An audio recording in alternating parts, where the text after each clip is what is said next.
L'amour Christ guérisseur, déliez-le et laissez-le aller.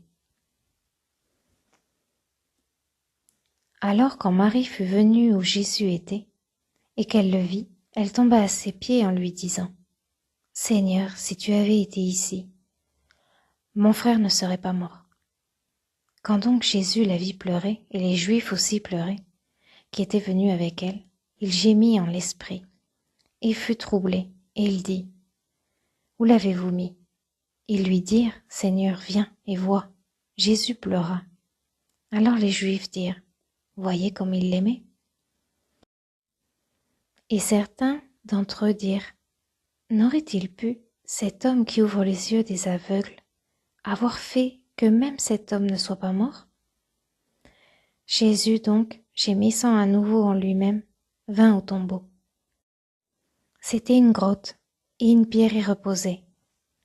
Jésus dit : « ôtez la pierre. » Marthe, la sœur de celui qui était mort, lui dit : « Seigneur, en ce moment il sent, car il est mort depuis 4 jours. » Jésus lui dit : « Ne t'ai-je pas dit que si tu voulais croire, tu verrais la gloire de Dieu ? » Alors ils ôtèrent la pierre de l'endroit où le mort reposait.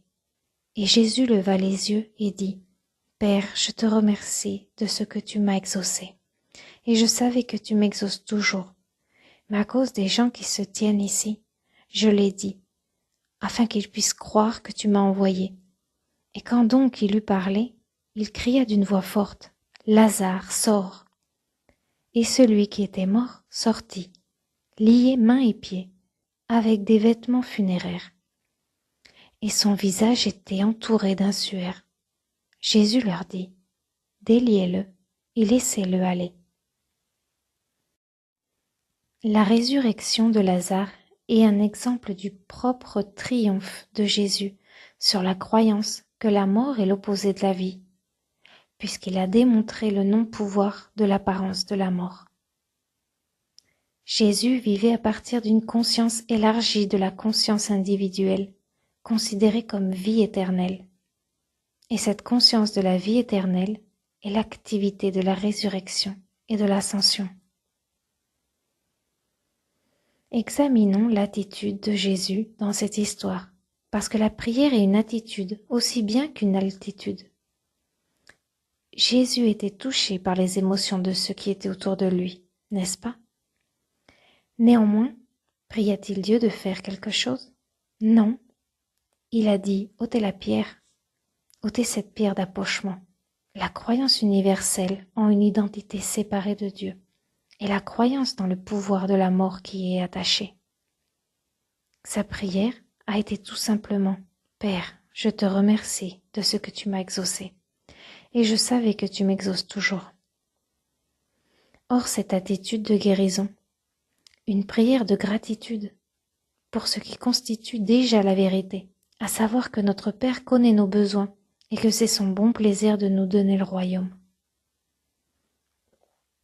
La prière n'est pas une supplication, mais une action de grâce, dans la réalisation que Dieu, la vie, est omniscient, omniprésent, omnipotent et omniactif. La gratitude est l'attitude ultime de la prière. La gratitude est la reconnaissance joyeuse, silencieuse de l'omniprésence. Jésus savait que la conscience englobe toute la création et que la conscience, suis vie éternelle. Il savait que la vie qu'il vivait était la vie unique, s'exprimant en tant que toute forme de vie sur la terre. Dès lors, dans sa réalisation de l'unicité, Jésus pouvait assumer la domination à lui donnée par Dieu et commander : Lazare, la vie, sors. Alors, à ceux qui attestaient de la mort, il a dit : déliez-le et laissez-le aller. Libérez-le de la croyance en la dualité. Jésus eût-il cru que la vie est dans le sens physique du corps ? Il n'y aurait pas eu de résurrection. Mais Il savait que la vie est entièrement indépendante des concepts humains. Cette connaissance lui permettait de prouver la non-réalité de la mort par la réalisation consciente que je suis et la résurrection et la vie éternelle. Nous assumons la domination à nous donner par Dieu quand, alors que nous voyons les gens enterrés dans la tombe du sens matériel, nous sommes impassibles devant l'apparence de péché, de maladie, d'infirmité ou de vieillesse.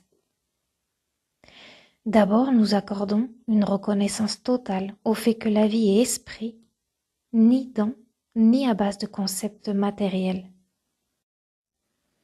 Avec gratitude, nous reconnaissons que Dieu nous a donné la vie éternelle, et cette vie est dans son Fils. Alors, dans une attitude de certitude, nous sommes réceptifs à la voix de la vérité. À présent, Père, c'est à ton tour. Je veux écouter pour entendre ta voix. Et alors nous écoutons. Nous pourrions entendre, déliez-le et laissez-le aller. Déliez ce concept de mortalité. Lâchez prise du concept humain. Parce que ceci est mon Fils bien-aimé, en qui je me complais. À nouveau, la guérison de Lazare par Jésus n'était pas un événement extérieur, situé dans le temps et l'espace. Jésus avait délaissé depuis longtemps le fait de vivre dans le temps et l'espace, au profit de la vie dans la conscience divine. Si nous saisissons ce principe qui contient le tout, de Dieu apparaissant en tant que chaque expression de la vie, nous pouvons témoigner que la pierre du sens matériel est roulée à distance. Alors que nous prenons le monde entier dans la conscience et lui donnons ma paix, toute barrière qui voudrait enterrer l'homme dans des croyances matérielles est ôtée. Notre vision, c'est de voir qu'il n'y a rien d'extérieur à la conscience. La conscience est infinie et notre connaissance consciente que la totalité de tout ce qui est vivant sur la terre est englobée dans cette conscience est le pouvoir, pas une force, mais le principe guérisseur, révélateur de l'omniprésence. Avec cette compréhension, tout ce qui est nécessaire consiste à nous reposer dans le silence de l'être infini et à laisser le je révéler l'harmonie et l'intégralité. Si vous devez être une transparence pour la grâce de Dieu, vous ne devez pas vous considérer comme un corps fini. Sortez de votre sens limité de soi et entrez dans la conscience Dieu aussi rapidement que possible. Sortez du sens corporel, personnel, fini, pour pénétrer dans votre individualité infinie, qui est une avec le Père et contient le tout. Pourquoi vous identifier avec quelque chose qui ne peut rien vous donner d'autre que quelques moments de plaisir et beaucoup de douleur? Pourquoi ne pas vous identifier avec ce qui est le réel et le vrai, l'amour qui constitue votre être? Alors soyez un contemplateur de la grâce et de l'amour de Dieu, se dévoilant en tant que votre expérience individuelle. Soyez un contemplateur de cette présence de l'amour. Christ guérisseur, allant au-devant de vous pour rendre les chemins tordus droits et ceux qui sont rugueux lisses. Luc verset 3 à 5. Cette transition dans la conscience, à partir du sens matériel jusqu'au sens spirituel de la vie, est un formidable déploiement en nous, nous permettant de n'avoir aucun souci pour notre vie, parce que nous sommes sous le gouvernement de Dieu. Dieu souhaite œuvrer en nous, au travers de nous et en tant que nous, dans la mesure où nous ne sommes pas mesmérisés par les apparences du temps et de l'espace, et où nous pouvons nous en remettre à la divine conscience de l'omniprésence. Nous avons toujours existé. Dieu nous a aimés avant que le monde commence. C'était la compréhension qu'avait le Maître de la préexistence qui lui donnait la confiance pour s'acquitter de sa sainte mission. Avant qu'Abraham fût, je suis. Si nous demeurons conscients de notre préexistence, comme le Maître le fit, nous pouvons avoir cette même confiance, de même que l'expérience de la vie éternelle. Pas à pas, la conscience Christ de Jésus élimina toute identification fausse. À présent, nous devons y aller et faire de même. Nous rejetons le témoignage des 5 sens physiques comme entrave. Nous abandonnons le concept que seulement ce que nous pouvons goûter, toucher, entendre, sentir, voir ou analyser est réel. Nous laissons tomber le point de vue limité qui dit que la vie vient d'une semence et qu'elle a un commencement et une fin. En outre, nous libérons Dieu de toutes nos limitations auto-imposées et nous laissons le Christ de notre être vivre notre vie comme il est vécu, celle de Jésus. Paul a dit, « Car pour moi, vivre est le Christ. » Vivre dans l'éternel cercle de conscience illuminée est le Christ. Savoir que les flammes ne peuvent brûler la vie, que l'eau ne peut la noyer, que la maladie ne peut la tuer, c'est vivre en tant que cohéritier avec le Christ. La vie est indestructible, éternelle et immortelle. Elle ne peut jamais être menacée par le verdict de l'homme. Je suis la vie et mon corps est gouverné par l'esprit. La vie unique se manifestant, s'exprimant, se déployant et se révélant en tant que le Verbe fait chair. Quand nous vivons dans cette conscience de la vie unique, nous sommes protégés par cette conscience. Car cette conscience est notre sûreté et notre sécurité. Nous demeurons dans le lieu secret du Très-Haut, sous la protection du Tout-Puissant. La conscience est la substance et l'activité réelle, et elle est toujours omniprésente. Dans notre état illuminé, nous sommes toujours conscients que nous sommes l'image et la ressemblance de Dieu, être infini. Même dans nos infirmités ou manques apparents et dans nos limitations se dresse l'individualité invisible, invincible, qui est notre véritable identité. Alors que nous rejetons le sens matériel de soi qui suggère « je suis sans aide, je suis soumis à des croyances héréditaires, je n'ai que des ressources limitées à ma disposition », nous sommes nés de nouveau de l'esprit. Le je en nous est élevé. Et alors que nous le voyons opérer, à travers et en tant que nous sommes des témoins vivants du Dieu vivant. La transformation de la conscience à partir de l'état de conscience de l'homme de la terre jusqu'à la conscience de Fils de Dieu est notre résurrection. Quand nous réalisons que le je au milieu de chacun de nous est le même je que Jésus a proclamé, nous faisons l'expérience de la liberté et de la domination illimitée de la vie éternelle.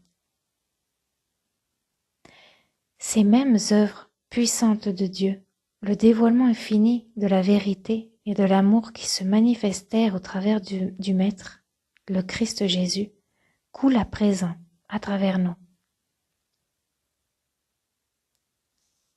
Dans sa magnifique prière de l'unicité, à la fin de son ministère, Jésus prie « Et maintenant, ô Père, glorifie-moi avec toi-même de la gloire que j'avais avec toi avant que le monde fût. » À chacun d'entre nous, une gloire a été donnée. La nature et le caractère divin de Dieu avant que le monde fût. Nous nous sommes toujours épanouis, pas à pas, en une réalisation plus élevée de notre véritable identité. Malgré le fait que nous ayons fait obstacle à notre épanouissement en comptant sur l'évidence des sens et en acceptant la croyance universelle de la dualité. Si nous voulons être des contemplateurs de sa grâce et voir sa gloire, nous ne limitons jamais Dieu, en aucune manière. Plus loin dans la prière, Jésus demande que cette gloire nous soit révélée, grâce à sa conscience Christ. Père, je veux que ce que tu m'as donné soit également avec moi où je suis, afin qu'il puisse contempler ma gloire, celle que tu m'as donnée, car tu m'as aimé avant la fondation du monde. Ô Père, juste le monde ne t'a pas connu, mais je t'ai connu, et ceux-ci ont su que tu m'avais envoyé. Et je leur ai proclamé ton nom, et je le proclamerai, afin que l'amour avec lequel tu m'as aimé puisse être en eux, et moi en eux. Auparavant, Jésus avait révélé sa gloire à 3 de ses disciples sur le mont de la Transfiguration. Et à présent, il prie afin que chacun d'entre nous puisse voir sa véritable identité spirituelle. Ce n'est pas grâce à nos facultés humaines que nous sommes rendus conscients de cette gloire, mais plutôt nous la reconnaissons grâce à la foi, notre discernement spirituel, jusqu'à ce que dans notre expérience de résurrection, nous également contemplions la gloire. Moi et mon Père sommes un. Aujourd'hui, de nombreuses religions croient qu'il y a un Dieu et l'homme, que l'homme est une vie séparée de Dieu, une âme séparée et un mental séparé, et qu'après la mort physique, il y aura une réunion. Mais il n'y a qu'une seule vie, et cette vie unique s'exprime en tant que notre expérience individuelle, ici et maintenant. Si nous voulons qu'il en soit ainsi, si nous voulons élever le niveau de je suis au-dessus de l'expérience physique et limitée, jusqu'à la réalisation de l'omniprésence, de l'omniscience et de l'omnipotence, alors le je suis œuvrera en nous et au travers de nous et en tant que nous. En élevant le je, nous lui attribuons l'honneur dû à son nom sacré. Songez donc, il y a 2000 ans, le Christ Jésus nous a proclamé la vérité. Il a dit « Je suis le chemin, la vérité et la vie. Aucun homme ne vient au Père sinon par moi. » Par et au travers de cette vérité de « Je suis ». Et qu'est-ce qu'il est arrivé 300 ans plus tard? Une église a été organisée, bâtie autour de la personnalité de Jésus, malgré que le fait que Jésus ait dit clairement « Ma doctrine n'est pas la mienne, mais celle de celui qui m'a envoyé. » Jésus ne parlait pas en son nom personnel, il parlait d'un point de vue universel. Il proclamait le nom et la nature de Dieu pour toute l'humanité. Comment l'humanité s'éveillera-t-elle de la mortalité de la pensée humaine et apprendra-t-elle que chaque individu est Dieu en expression, que Dieu est en train d'accomplir sa vie par sa volonté, à sa manière? Le réveil se fait uniquement lorsque vous et moi sommes disposés à être dépouillés de l'habitude de donner pouvoir au concept humain et à introniser Dieu comme le seul pouvoir et la seule présence, vivant de ce fait à partir de notre intégrité spirituelle chaque jour, dans la réalisation de notre unicité avec Dieu. La matière est une formation mentale. Le mental apparaît en tant que chair, os, sang. Tout cela est formé par le mental. Aussi, la qualité de notre expérience humaine est le reflet de notre état mental. Si la qualité de notre état mental est personnelle et duale, basée sur le jugement humain, alors cet état du mental se reflète en tant qu'un sens limité du corps, du foyer, des finances et des relations. Mais si nous maintenons notre mental fixé sur ces choses qui sont d'en haut, demeurant dans la parole et laissant la parole demeurer en nous, alors la qualité de notre vie est un état semblable à Dieu, rempli de la grâce de Dieu et donnant satisfaction à profusion. Lorsque nous nous élevons au-dessus du niveau mental jusqu'au royaume de l'âme, nous faisons l'expérience de la beauté de la sainteté. L'âme est notre véritable identité, notre individualité infinie. L'âme préexistait à la naissance et existera après la transition appelée mort, parce que l'âme de l'homme n'est jamais née et ne meurt jamais. L'âme est éternelle. C'est à partir de l'âme que toute la beauté de la grâce de Dieu s'écoule, spontanément, en manifestation dans notre existence humaine. Nous appelons le déploiement de l'âme grâce, parce que c'est quelque chose que nous ne pouvons jamais atteindre. Mais cela nous est révélé dans notre union avec l'Esprit. C'est l'amour de Dieu, se manifestant en tant que la présence, quand nous nous reposons dans l'unicité et faisons l'expérience de la paix au-dedans. Quand nous fonctionnons à partir de cet état transcendantal de la conscience, nous sommes une bénédiction pour quiconque nous approche. Ceux qui sont réceptifs à cette activité Christ seront éveillés hors de la tombe du sens matériel jusqu'à la résurrection, s'élevant au-dessus des pères opposés, au-dessus de la croyance dans la naissance et la mort, jusqu'à la réalisation de la continuité de l'être ici et maintenant.